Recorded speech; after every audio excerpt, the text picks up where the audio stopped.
என்றும் ஒற்றுமையாகவும் அமைதியாகவும் வாழ்வோம். அப்படிப்பட்ட ஒரு சூழ்நிலை எல்லாம் உள்ள இறைவன் ஆக்கி தருவானாக என்று கூறி எனது உரையை நிறைவு செய்கிறேன். எல்லா புகழும் இறைவன் ஒருவனுக்கு.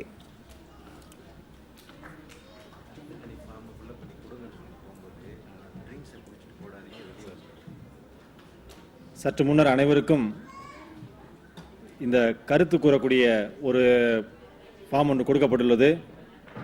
அதனை நீங்கள் செல்லும் பொழுது கொடுத்துவிட்டு செல்லுமாறு கேட்டுக்கொள்கின்றோம். வெளியிலே உங்களுக்கு குடிப்பதற்காக பேக்கெட் ட்ரிங்க்ஸ் உள்ளது.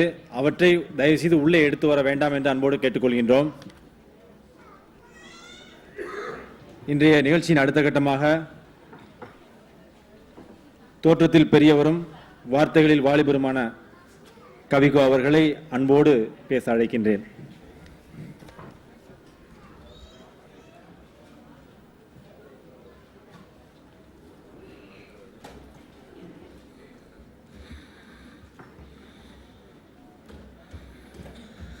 நஹ்மதுஹு வ நுஸல்லி அலா ரசூலில் கரீம்.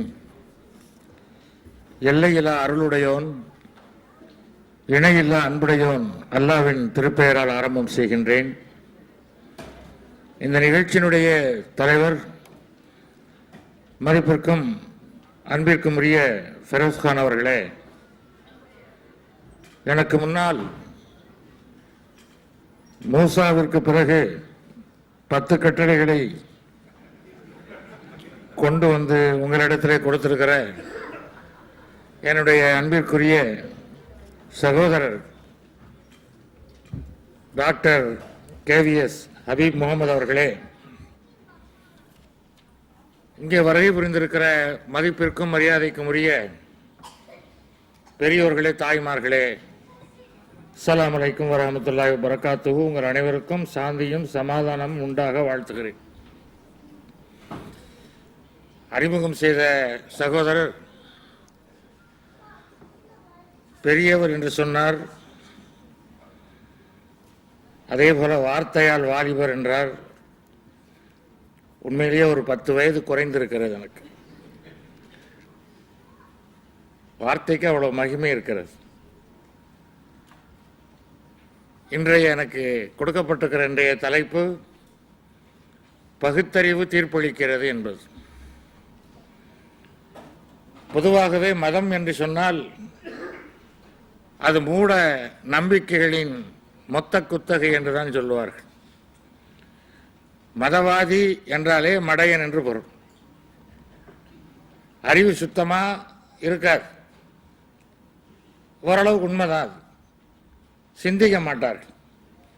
இதை நம்பு என்று ஒன்றை கொடுத்தால் அதை வைத்துக்கொண்டு அதிலேயே சுழன்று கொண்டிருப்பார்கள். சிந்திக்க மாட்டார்கள். பெரும்பாலான மதங்கள் என்ன சொல்லுகின்றன? சிந்திக்காது. ஏனென்றால் சிந்தித்தால் அதை விட்டு விடுவோம். இதை வைத்துக்கொள், இது நம்பிக்கை. நம்பிக்கையின் அடிப்படையில் தான் மதம் இருக்கிறது. யாராவது எவனாவது சொன்னால் அதை கேட்காது. நம்பிக்கை தான் மதத்திற்கு ஆதாரம். இதுதான் பெரும்பாலான மதங்கள் சொல்லுகின்றன. இஸ்லாம் ஒன்றுதான் மூட நம்பிக்கை மதம் என்று ஒப்புக்கொள்ளாதே. உன்னுடைய அறிவுக்கு பொருந்தாததை மதம் என்று ஏற்றுக்கொள்ளாதே. யார் எதை சொன்னாலும் சரி, அதை சிந்தித்துப்பார். உன்னுடைய பகுத்தறிவுக்கு, உன்னுடைய சிந்தனைக்கு ஏற்றதாக இருந்தால் மட்டும் அதை ஏற்றுக்கொள். இல்லை என்றால் ஏற்றுக்கொள்ளாதே என்று உலகத்திலேயே அறிவை சார்ந்து மதத்தை நிலைநிறுத்திய பெருமை இஸ்லாத்திற்கு உண்டு. இறைவன் தன் திருமறையிலே சொல்லுகிறான், அவர்களுள் எழுத படிக்க தெரியாதவர்கள் உள்ளனர், அவர்கள் குருட்டு நம்பிக்கையுடையவர் என்று வேதத்தை அறிய மாட்டார்கள். அவர்களுள் யூதர்களை நோக்கி சொல்லப்பட்ட வாசகம் இது. பொதுவாகவும் எடுத்துக்கொள்ளலாம். மனிதர்களில் சிலர் இருக்கிறார்கள், அவர்கள் எழுத படிக்க தெரியாதவர்கள், மூட நம்பிக்கையை தவிர அவர்களிடத்தில் வேறு எதுவும் இல்லை, அவர்கள் வேதத்தை அறிய மாட்டார்கள். 3 கருத்து இருக்கு. எழுத படிக்க தெரியாத காரணத்தினால்தான் மூட நம்பிக்கை கொள்கிறார்கள் என்பது ஒன்று. அதையே திருப்பி போட்டால் யார் யார் மூட நம்பிக்கை கொண்டிருக்கிறார்களோ அவர்கள் எழுத படிக்க தெரிந்திருந்தும் பயனில்லை என்று பொருள். எழுத படிக்க தெரிந்ததனுடைய அடையாளம் சிந்திப்பது. ஆக மூட நம்பிக்கை கொண்டவர்கள் வேதத்தை அறிந்து கொள்ள முடியாது. இது மூணாவது கருத்து. எல்லாருமே நம்பிக்கை இதை புடி இதை படி என்று சொல்லுகிற காலம் இல்லை. இஸ்லாம் என்ன சொல்லுகிறது? மூட நம்பிக்கையுடையவனை இந்த வேதம் புரிந்து கொள்ள முடியாது. யார் அறிவுடையவனோ அவன்தான் இந்த வேதத்தை புரிந்து கொள்ள முடியும் என்று சொன்ன மார்க்கம். நாத்திகர்கள் என்ன சொல்லுகிறார்கள்? இந்த உலகம் தானே தோன்றியது, இந்த பிரபஞ்சம் தானே உண்டாயிற்று, இறைவன் என்று ஒருவன் இல்லை, அப்படி இருக்க முடியாது என்று சொல்லுகிறார்கள். அமெரிக்காவிலே இங்கர்சால் என்ற ஒரு மாபெரும் நாவலன் இருந்தான். ஆனால் அவன் நாத்திகன், இறைவன் இல்லை என்று பிரச்சாரம் செய்தவன். மேடைதோறும் ஏறி இந்த உலகம் தானே தோன்றியது, இதை யாரும் தோற்றுவிக்கவில்லை என்று பிரச்சாரம் செய்தவன். அவன் ஒரு நாள் ஒரு பாதிரியார் நடத்திய கல்லூரிக்கு சென்றான். அந்த பாதிரியார் இந்த கல்லூரியில் இருக்கின்ற பரிசோதனை சாலையை சுற்றி காட்டிக் கொண்டிருந்தார். அப்பொழுது அங்கே ஒரு குளோப் உலக உருண்டை வைக்கப்பட்டிருந்தது. ரொம்ப அழகாக வடிவமைக்கப்பட்ட ஒரு உலக உருண்டை, மாணவர்களுக்கு பாடம் போதிப்பதற்காக.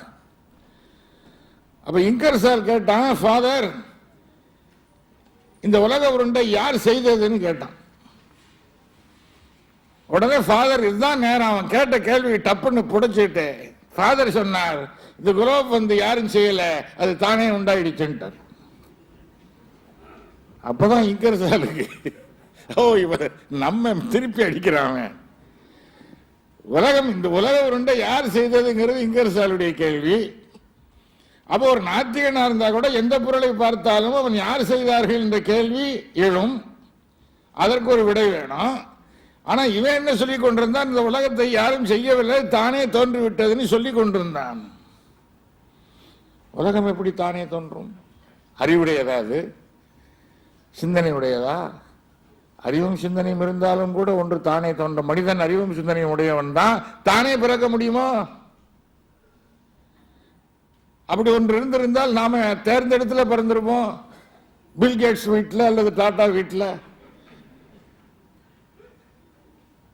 நமக்கு அறிவும் சிந்தனையும் இருந்திருந்தால், பிறப்பது நம்முடைய பொறுப்பில் இருந்திருந்தால் சிங்கப்பூர்லயே பிறந்திருப்போமே. கஷ்டப்பட்டு தமிழ்நாட்டில் பிறந்து இங்க அடிபட்டு உதப்பட்டு சிட்டிசன் ஆக்கி வியாபாரம் பண்ணி கஷ்டப்பட வேண்டியது என்ன? லீக்வான் வீட்டிலேயே பிறந்திருக்கலாமே. இதை விட அருமை ஏதாவது ஷேக் வீட்டில் பிறந்துட்டா வேற தொல்லையே கிடையாது, நிம்மதியா படுத்துக்கிட்டே சாப்பிடலாமே. மனிதனே தானே தோன்ற முடியாத பொழுது அகிரணி பொருட்கள் எப்படி தானே தோன்ற முடியும்? தோற்றம் மட்டுமல்ல, அதனுடைய இயக்கம், மிக மிக மிக நுட்பமான தொழில் நுழைக்கமுடைய இயக்கம் இந்த பிரபஞ்சத்தை ஆட்டிக் கொண்டிருக்கிறது. இது எப்படி தானே நடக்கும்? அதே இங்கர்சால் இன்னொரு மேடைக்கு இது மாதிரி பிரச்சாரம் செய்கிற மேடையில் அவன் என்ன செய்வான் என்றால், பிரச்சாரம் செய்து முடித்து விட்டு இறைவன் உண்டு என்று யாராவது நிரூபித்தால் நான் இவ்வளவு பரிசு தருகிறேன், நான் பேசுவதை விட்டு விடுகிறேன், யாராவது வாருங்கள். ஒவ்வொரு மேடையிலும் சொல்லுவான், இறைவன் உண்டு என்று யாராவது நிரூபிக்க வாருங்கள், தைரியம் இருக்கிறதா? யாரும் வர்றதில்லை. ஏனென்றால் பெரும்பாலும் இறைவனை நம்புகிறவர்கள் மட்டுமே. அறிவால் ஆராய்ச்சி செய்து உறுதியாக நிலைநிறுத்திக் கொண்டவர்கள் மிக மிக மிக மிக மிக அரிது. அறிவால் நிலைநிறுத்திக் கொண்டாமல் நம்பிக்கையின் அடிப்படையில் ஒன்றை ஏற்றுக்கொண்டால் அதை எதிர்த்து எவனால் பேசுகிற பொழுது அதை விட்டு விடுவார்கள். அதனாலதான் இஸ்லாம் சொல்லுகிறது, எதையும் வெறும் நம்பிக்கையின் அடிப்படையில் நீ ஏற்றுக்கொள்ளக்கூடாது. அது உன்னுடைய அறிவால் ஆராய்ச்சி பண்ணி நீ ஏற்றுக்கொண்டால்தான் அது உறுதியாக இருக்கும். பெரும்பாலும் அந்த மேடையில் அவன் சவால் விடுகிற பொழுது யாரும் எழுந்து நான் நிரூபிக்கிறேன்னு போகல. ஏன்னா இறைவன் உண்டு என்பது என் மதம் சொல்லுகிற நம்பிக்கையை நான் நம்புகிறேன். அதை எப்படி நிரூபிக்கிறது? இன்னும் சில மதவாதிகள் சொல்லுகிறார்கள், பிலாசபர்ஸ், இறைவன் என்பவனை நிரூபிக்க முடியாது, இருக்கிறான் என்று நம்பணும், அவ்வளவுதான்.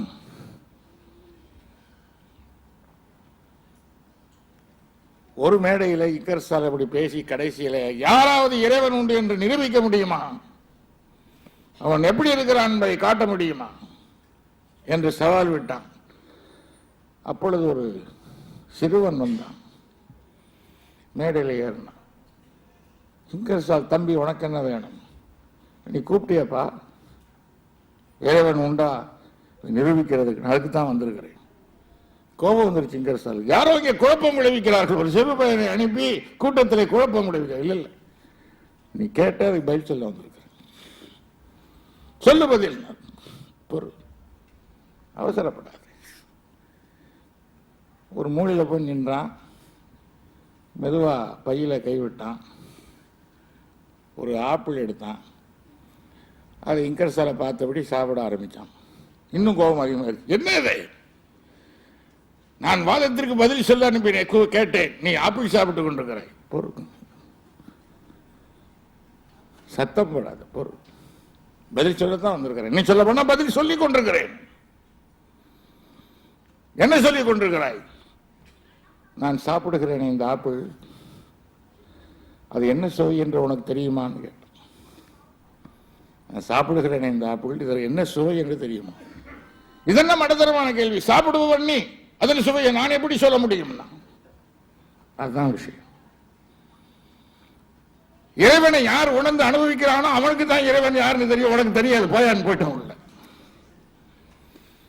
இறைவன் யார் என்று உணர்ந்து அனுபவிக்கிறானோ அவனுக்கு தான் இறைவன் யாருன்னு தெரியும், உனக்கு என்ன தெரியும்? நீ தான் சாப்பிடவே இல்லையே. நீ ஆப்பிள் உன் கையில இல்லை, சாப்பிட்டு பார்த்தா தானே தெரியும். இறைவன் என்பது காட்டப்படக்கூடியது, உணர்ந்து அனுபவிக்கக்கூடியது, வெறும் நம்பிக்கைக்குரியவன் அல்லன்.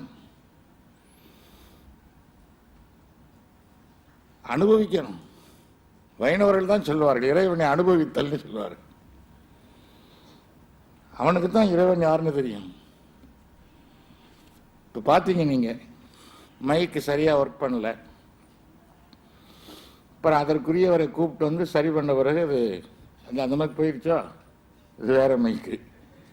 யாராவது ஒருத்தன் மைக் என்பதை தானே சரி பண்ணிக்கொள்ளும், ரிப்பேர் ஆகினாலும் தானே சரி பண்ணிக்கொள்ளணும், மடையன் தான் சொல்லுவோம். ஆனால் அவன் தான் பகுத்தறிவாதின்னு சொல்லிக்கிறான். இந்த உலகம் தானே தோன்றியது, தானே இயங்குகிறது, எல்லாத்தையும் தானே கரெக்ட் பண்ணிக்கிறதுன்னு சொல்றவன் தன்னை பகுத்தறிவாதி என்கிறான். அவன் தான் மகாமூடன். இருக்க முடியாது. யாரோ ஒருவர் இயக்குவதற்கு ஒரு பெரும் மகா சக்தி, ஒரு மாபெரும் சக்தி வேணும். இஸ்லாத்தில் மதம் வேறு அறிவியல் வேறு என்ற பிரிவினை இல்லை. பிற்காலத்தில் பிற்போக்குவாதிகள் இதை ஏற்படுத்தி வைத்து விட்டார்கள். ரோம் லண்டா என்ற ஒரு அறிஞர் சொல்கிறார், இஸ்லாத்தில் மதம் வேறு அறிவியல் வேறு என்ற பிரிவில்லை. உண்மையில் வேத போதம் விஞ்ஞானத்திற்கு ஆக்கமளிக்கிறது. குர்ஆன் என்ற வேதம் விஞ்ஞானத்திற்கு ஆக்கமளிக்கிறது. இஸ்லாத்தில் தத்துவமும் விஞ்ஞானமும் தோன்றியும் சமயத்திற்கு அப்பால் நிற்கவில்லை, உள்ளே இருக்கு. விஞ்ஞானம் என்பது இஸ்லாத்திற்கு உள்ளே நிற்கிறது. அவை மத கோட்பாடுகளையும் பகுத்தறிவு அடிப்படையில் விளக்கும் இஸ்லாத்தின் பெருமையை உயர்த்துகின்றன. ரோம் லாண்டா என்ற ஒரு விஞ்ஞானி கூறுகிற கருத்து. இறைவன் சொல்லுகிறான், அவனை தவிர இறைவன் இல்லை என அல்லாவும் மலக்குகளும் நீதியில் நிலையாக நிற்கும் அறிஞர்களும் சாட்சி கூறுகின்றனர். அல்லாஹ் இருக்கிறான்னு யார் சாட்சி சொல்லுகிறார்கள்னா, முதல்ல அல்லாஹ், இரண்டாவது மலக்குகள், மூணாவது யார் என்றால் அறிஞர்கள் என்று இறைவன் சொல்றான். யார் ஆராய்ச்சி செய்கிறானோ, யார் சிந்திக்கிறானோ அவன் இறைவன் இருக்கிறான் என்று சொல்லுகிறான். எனவே அறிவினுடைய பயன், சிந்தனையினுடைய பயன் இறைவன் இருக்கிறான் என்பதை உணர்வது. அறிவாளையே உணர முடியும். அறிவால் சிந்தித்தால் அந்த கன்க்ளூஷன், முடிவுக்கு வர முடியும்.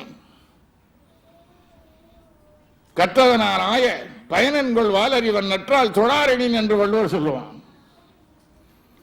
பெரிய படிப்பாள் என்பதனுடைய அடையாளம் என்ன என்று கேட்டால், இறைவன் உண்டு என்ற நம்பிக்கையை ஆழமாக உறுதியாக ஏற்றுக்கொள்வதுதான்.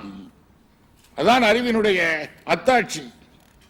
அதற்காக இறைவன் என்ன சொல்லுகிறான்?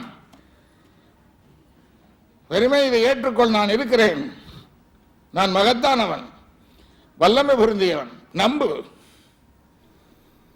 அப்படி சொல்லல. என் படைப்பினங்களை ஆராய்ச்சி செய்து பார், வானத்தை ஆராய்ச்சி செய், பூமியை ஆராய்ச்சி செய், இரவு பகல் எப்படி மாறி மாறி வருகின்றன என்பதை ஆராய்ச்சி செய், ஒட்டகத்தை பார், அது எப்படி படைக்கப்பட்டிருக்கிறது, இந்த சிந்தி. இதிலெல்லாம் அத்தாட்சிகள் இருக்கின்றன. Science proofs. அத்தாட்சிகள்னா என்ன? ஏதோ ஒன்று இருக்கிறது என்பதை காட்டுகிற சான்றுகள். அந்த ஏதோ ஒன்று என்ன? இறைவன். ஒரு காட்டு அரபி இடத்துல, காட்டு அரபி எழுத படிக்க தெரியாதவன், எழுத படிக்க தெரிவது என்பது வேறு, பகுத்தறிவு என்பது வேறு. இதையும் புரிஞ்சுக்கணும். படித்த பல பேருக்கு அறிவு இருக்காது. படிக்காதவனிடத்துல பெரிய அறிவு இருக்கும். அறிவுக்கும் படிப்புக்கும் நேரடி சம்பந்தம் கிடையாது. அதுவும் பெரும்பாலும் பள்ளிக்கூடங்களில் பார்த்தீங்கன்னா அறிவாளி பிள்ளைகளை கொண்டு போய் சேர்ப்பான், முட்டாளா வெளியே வரும்.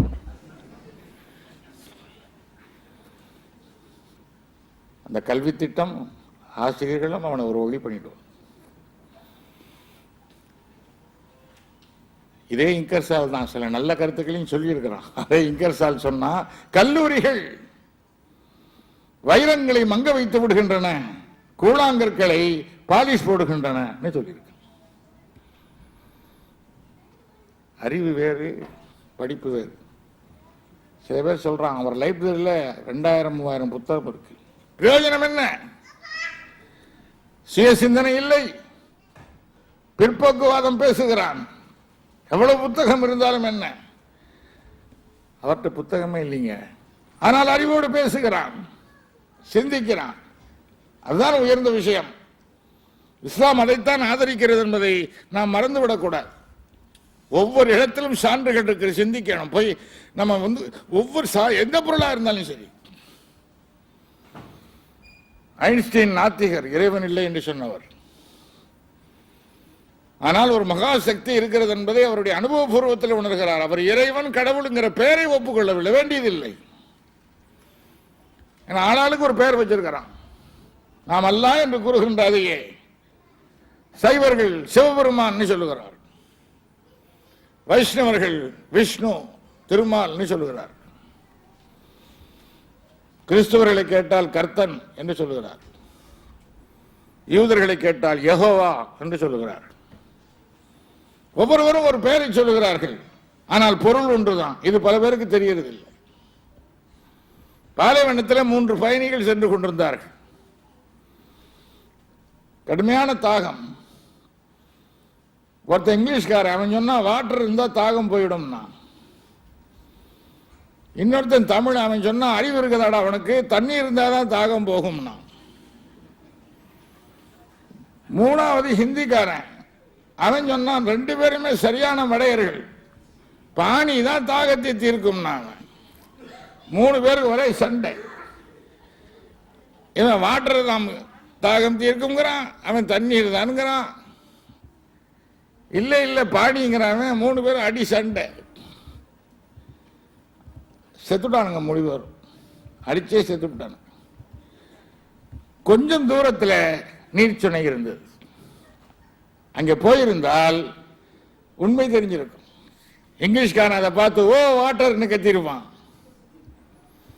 தமிழன் அதை பார்த்து ஆஹா தண்ணீர்னு கத்திருப்பான். ஹிந்திக்காரன் ஓஹோ பாணின்னு கத்திருப்பான். விஷயம் புரிஞ்சிருக்கும். ஒரே பொருளை தான் 3 பேரால் சொல்லிக் கொண்டிருக்கிறான், ஆனா வெவ்வேறு என்று நினைக்கிறான்.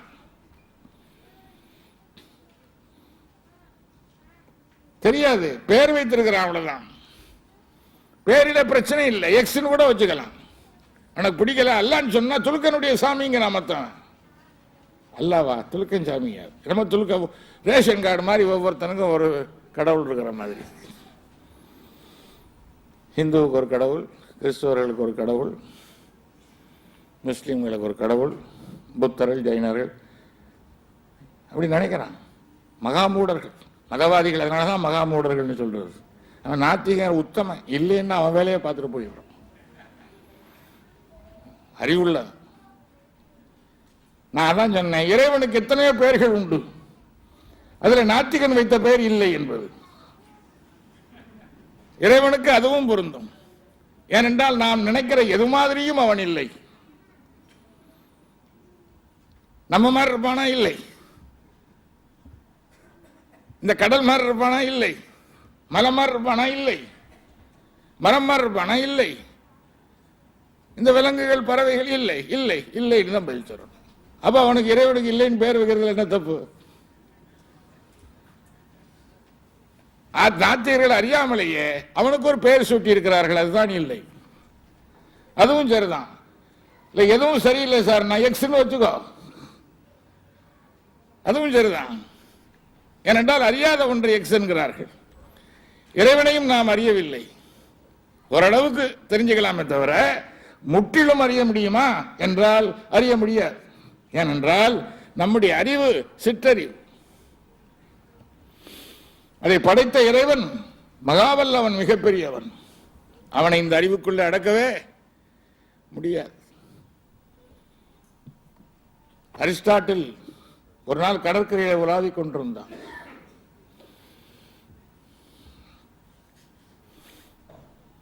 இப்ப ஹெராக்லிட்டஸ், இங்க ஒரு மனிதன் என்ன பண்ணிட்டு இருக்கிறான்? அரிஸ்டாட்டில் கடற்கரையில் உலாவுறார். ஒரு மனுஷன் என்ன பண்ணாங்க, ஒரு கரண்டி, சின்ன கரண்டி வச்சுக்கிட்டு அங்கே ஒரு குழி தோண்டினான் கடற்கரையில்.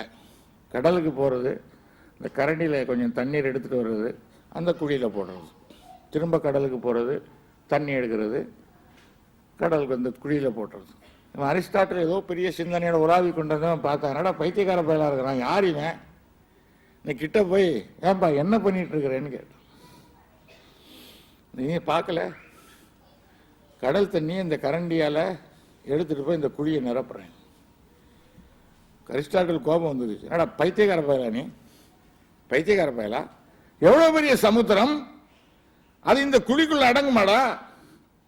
அது கூட என்ன உன் கரண்டியில் எடுத்து எடுத்து மோந்தா எவ்வளவு காலத்துக்கு இது எடுத்துக்கிட்டு இருப்ப நீ, முடியுமா? பைத்தியக்காரனா நீ? நீ மட்டும் என்னவான்னு கேட்டான். கேட்ட உடனே இவன் அதிர்ந்து போய், என்ன நான் என்ன செஞ்சேன்? இந்த பிரபஞ்சத்தையும் அதை படைத்தவனையும் அதன் இயக்கங்களையும் நீ முற்றிலும் உன்னுடைய சிற்றறிவால் புரிந்து கொள்ள முடியும் என்று நீ சொல்லுகிறாய் இல்லையா? உன் அறிவால் எல்லாவற்றையும் உனக்கு தெரியும் என்று நினைத்துக் கொள்கிறாயா இல்லையா? நீ பைத்தியக்காரனா, நான் பைத்தியக்காரனா? பெரும் சமுத்திரத்தையாவது இந்த குழிக்குள்ள நான் கரண்டையால் அடக்கி விடுவேன், இந்த மிகப்பெரிய பிரபஞ்சத்தையும் அதை படைத்தவனையும் உன்னுடைய மூளைக்குள் நீ அடக்க முடியாது.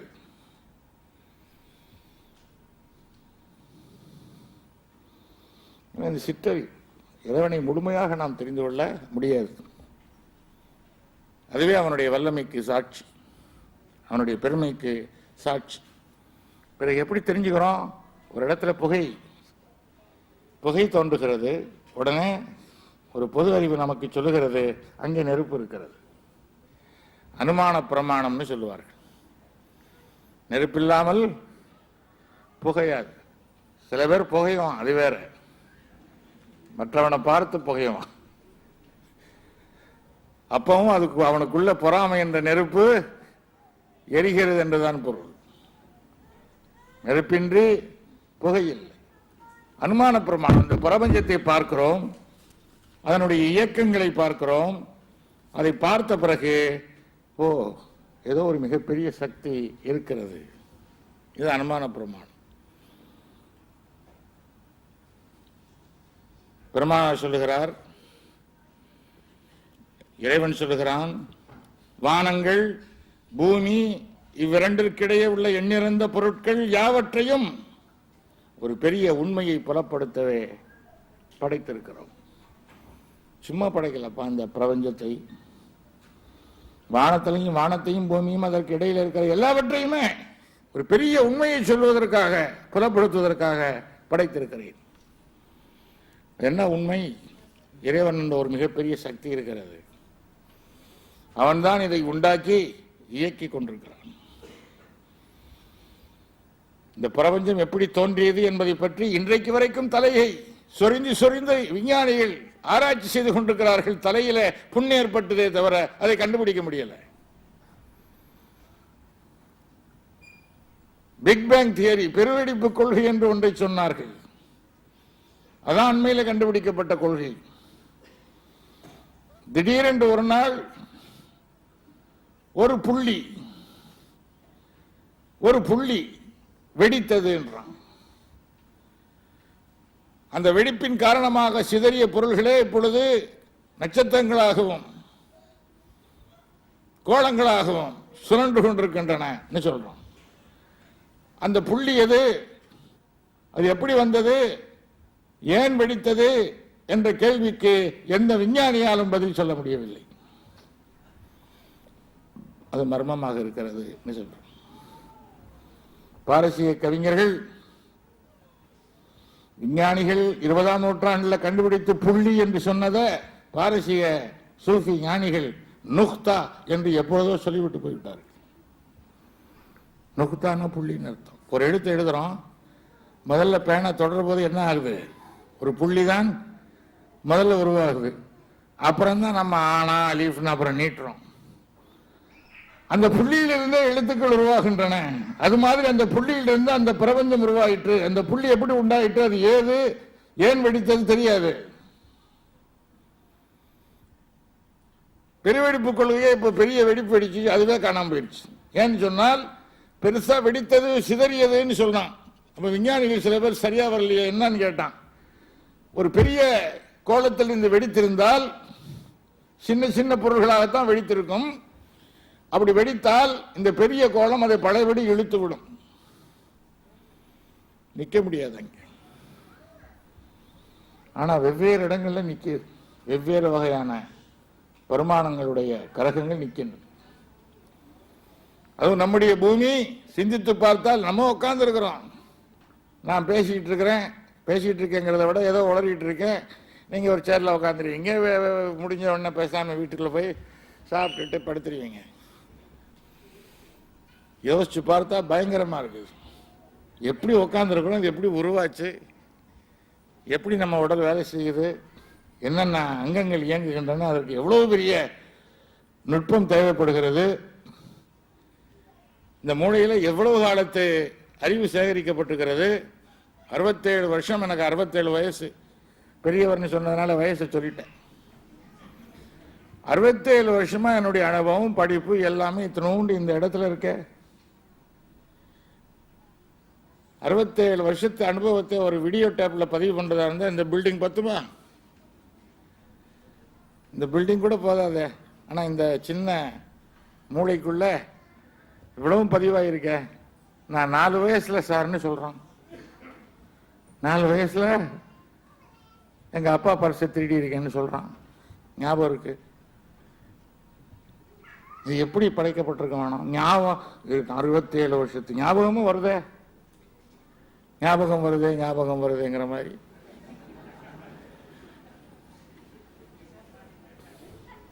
சுவிட்ச் இருக்கா, ஆன் பண்றோமா, ரீப்ளே பண்றோமா, நம்ம மனசுல நினைச்சா அந்த இயர்னுடையது ஞாபகம் வருது. டிஜிட்டல் செலக்ஷன் இருக்குல்ல, இப்போ எத்தனாவது பாட்டு வேணும், எத்தனாவது இதில் வேணும். அப்போ கூட எத்தனையோ சிடி போடணும் நம்ம.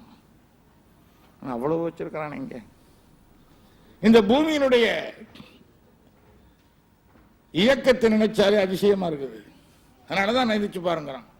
சூரியனிடத்திலிருந்து இந்த பூமி இப்ப இருக்கிற தூரம் இருக்குல்ல, இந்த தூரத்தை எனக்கு நம்பர் எல்லாம் ஞாபகம் இருக்காது, அதனால நான் சொல்லல.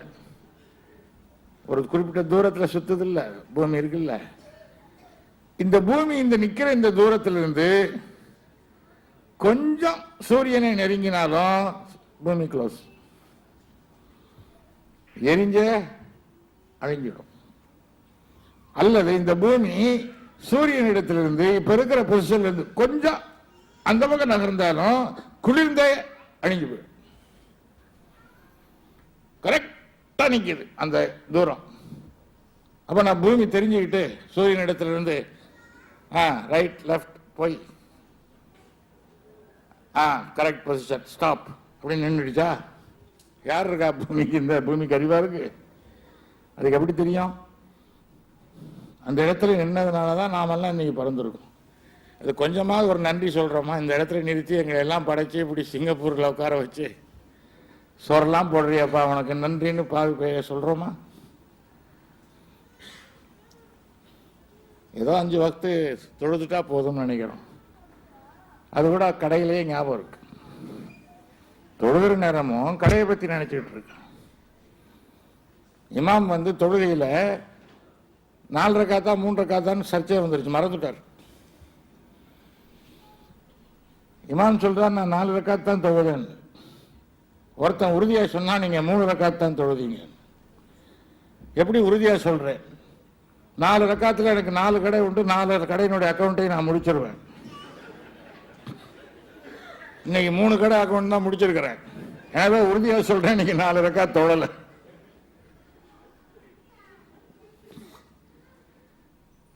நன்றி சொல்ல எங்க நன்றி சொல்றோம்? 24 மணி நேரம் நன்றி சொல்லணும்.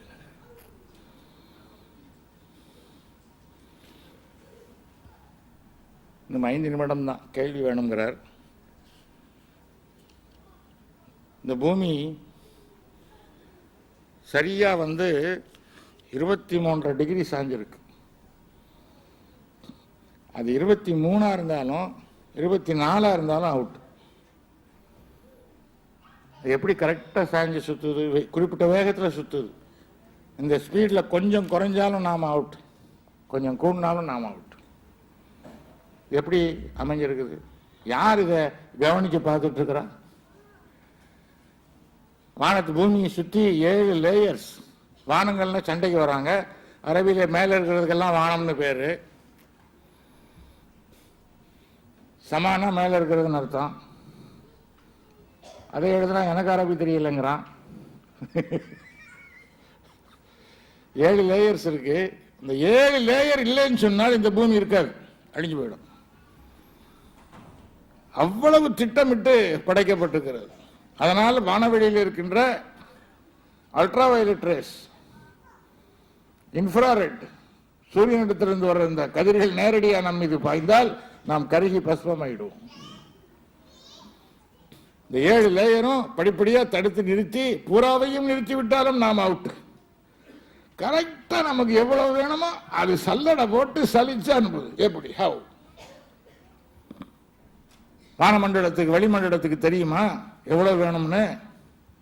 ஃபர்ஸ்ட் லேயர், இதுல தான் நாம் உயிர் சுவாசிக்கின்ற காற்று இருக்கிறது. இதுல ஆக்சிஜன் மற்ற வேதிப்பொருள்கள் சரியா கலந்திருக்கு. இதுல ஏதாவது ஒரு வேதிப்பொருள் குறைந்தாலோ கூடினாலோ நாம் அடுத்த கணமே இறந்து போயிடுவோம். மனிதன் படைக்கப்பட்ட காலத்திலிருந்து, உயிர்கள் படைக்கப்பட்ட காலத்திலிருந்து இந்த காம்பினேஷன் தவறாமல் இருந்து கொண்டிருக்கிறது. இதை யார் ஹூ ஆர் கீப்பிங் இட்? யார் கண்ட்ரோல் பண்ணிட்டு இருக்கிறார்? கொஞ்சம் கூடினாலும் போச்சு, கொஞ்சம் நாம பாட்டு கவலை இல்லாம உட்காந்துருக்கோங்க. சும்மா கொஞ்சம் குறைஞ்சா போதும். இங்க ஒரு ஆள் மிஞ்சாது, இங்க இல்ல உலகத்திலே மிஞ்சாது. பயங்கரமா இருக்கு நினைச்சு பார்த்தா. 24 மணி நேரம் இந்த இறைவன் நமக்காக அல்லும் பகலும் உழைச்சிக்கிட்டே இருக்காங்க. இந்த காம்பினேஷன் தவறாம பார்த்துக்கிட்டே இருக்காங்க. அதுக்கு லட்சக்கணக்கான மலக்குகள் வேலை செய்யணும், வேலை செஞ்சிட்டு இருக்கிறாங்க. அது மலக்குகள் தனி. தப்பு தப்பா புரிஞ்சிருக்கிறோம், தப்பு தப்பா பேசிக்கிட்டு இருக்கிறோம். அத்தனையும் இயக்கி கொண்டிருக்கிறது யாரு? இந்த மலக்குகள் தான் இயக்கி கொண்டிருக்கிறார். சக்திகளுக்கு மலக்குன்னு பேர். அது இப்ப நான் நுழைய விரும்பல.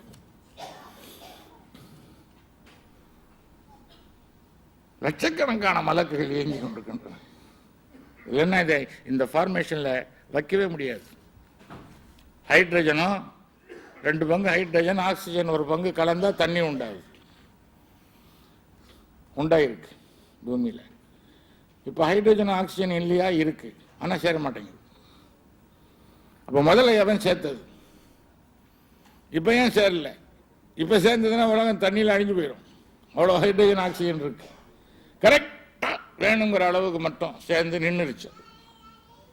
யார் நிறுத்தினான்? ஏதோ ஒரு மகாசக்தியை தவிர இந்த இயக்கத்தை யாருமே செய்ய முடியாது. இப்போ காட்டருவி சொன்னுகிற அவர் இதை சொன்னேன், இறைவன் இருக்கிறான்னு உனக்கு எப்படி தெரியுமா? இறைவன் இருக்கிறான்னு சொல்றேன். ஆமா தெரியுது. எப்படி? காலடி சுவட்டை பார்க்கிற பொழுது ஒரு ஒட்டகம் இந்த பக்கமாக சென்றிருக்கிறது என்பதை, அது ஒட்டகம் என்றும் சென்றிருக்கிறது என்பதையும் நான் எப்படி கண்டுபிடிக்கிறேனோ, அதுபோல இந்த நட்சத்திரங்களையும் நிலாவையும் சூரியனையும் பார்க்கிற பொழுது இவையெல்லாம் தடயங்கள், இறைவன் இருக்கிறான், ஒரு பெரிய சக்தி இருக்கிறது என்பதை நான் தெரிந்து கொள்கிறேன்னு சொன்னா ஒரு காட்டது. ஆகவே அறிவால் ஆண்டவனை அறிய முடியும்.